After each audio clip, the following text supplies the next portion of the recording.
Champions ট্রফিতে ফর্মের ধারে কাছে ছিলেন না রোহিত শর্মা। এজন্য কম সমালোচনা শুনতে হয়নি ভারত অধিনায়ককে। সমালোচকদের তালিকায় ছিলেন তৃণমূল সাংসদ সৌগত রায়ও। হিটম্যানকে মোটা বলে কটাক্ষ করার পাশাপাশি তাঁর যোগ্যতা নিয়ে প্রশ্ন তুলেছিলেন। সমস্ত সমালোচনার জবাব নিউজিল্যান্ডের বিরুদ্ধে ফাইনালে দিয়েছেন রোহিত। ভারত চ্যাম্পিয়ন হওয়ার পর ইউটার্ন নিয়ে রোহিতকে শুভেচ্ছা জানান তৃণমূল সাংসদ। এর পাশাপাশি খোঁচা দিতেও ছাড়েননি। এ নিয়ে মুখ খুলেছেন তৃণমূল নেতা কুণাল ঘোষ এবং কামারহাটির বিধায়ক মদন মিত্র। সৌগতর মন্তব্য প্রকাশ্যে আসার পর এক্স হ্যান্ডেলে ট্রফি হাতে রোহিতের একটি ছবি পোস্ট করেন কুণাল। রোহিতের সাফল্যের পিছনে অধ্যাপক রায়ের ভূমিকা অনস্বীকার্য বলে খোঁচা দেন। সৌগতকে নিশানা করে কামারহাটির বিধায়ক বলেন, এরা মূর্খের দল, এদের সম্বন্ধে বিশেষ কিছু না বলাই ভালো। শিক্ষিত লোক যখন অশিক্ষিত, অসভ্য, অভদ্র,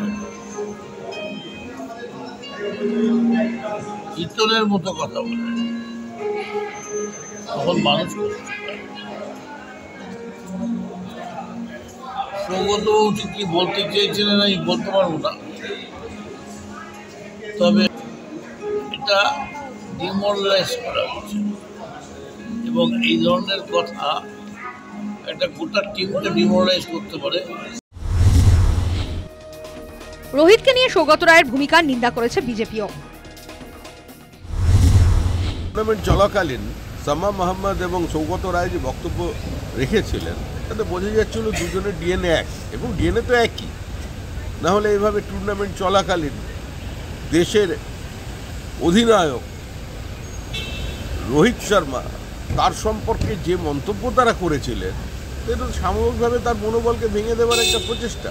যদিও তার জবাব তিনি গতকাল দিয়ে দিয়েছেন, তার ব্যাটিংয়ের ওপর নির্ভর করেই ভারত জিতেছে, টুর্নামেন্টে চ্যাম্পিয়ন হয়েছে এবং এই দুজনের মুখে লিকোপ্লাস্ট লাগিয়ে দিয়েছে। ক্রিকেটারদের নিয়ে বিরূপ মন্তব্য করলে তার প্রভাব জনমানুষে পড়তে বাধ্য, আর সেটা আঁচ করেই কি ঘুরিয়ে সৌগতকে বার্তা দিলেন কুণাল মদন? উঠছে প্রশ্ন। News time.